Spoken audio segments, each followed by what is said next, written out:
नाम सबिना अधिकारी। म गण्डकी गाउँपालिका वडा नम्बर 8 स्थित बस्ने एकदम एउटा विद्यार्थी हो।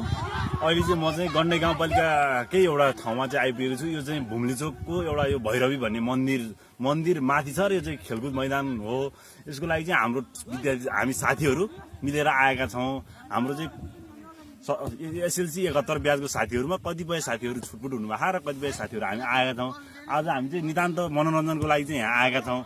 यो चाहिँ मलाई चाहिँ के लाग्यो भन्दाखेरि म यहाँ आउँदै गर्दा गाडीमा आउन चाहिँ समग्रमा बाटोमा दृश्य हेर्दै आउँदै गर्दा यो एकदम रमाइलो र यसलाई चाहिँ केही गर्न सकिन्छ है। पर्यटकीय क्षेत्रमा पनि हाम्रो चाहिँ गाउँपालिकालाई केही विकास गर्न सकिन्छ र कुनै पर्यटकीय चाहिँ क्षेत्र चाहिँ बनाउने हो भने चाहिँ विकास गर्न सकिन्छ। यसमा चाहिँ राम्रो लगानी गर्ने र हो भने र यसलाई चाहिँ क्षेत्रीय रूपमा बजेट परेर यसलाई चाहिँ केही विकास गर्न सकिने भने यता यता चौर छ, यहाँबाट हिमाल देखिन्छ, अनेक किसिमका चाहिँ यहाँका रमाइलाहरू छन्, मोठ मन्दिर छन्, यहाँको चालचलनहरू फरक फरक किसिमका छन्।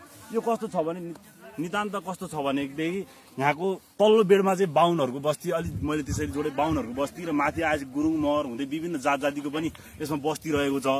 नितान्त के छ भन्दाखेरि एकदम मिलेको क्या। लगभग नेपालको या जसरी नेपाल चाहिँ सबै जात जाति मिलेर बनेको छ त्यस्तै गरी यो गण्डकी गाउँपालिका तल्लो बेड, माल्लो बेड र सिरान बेड गरी त्यसरी नै मिलेर बनेको छ।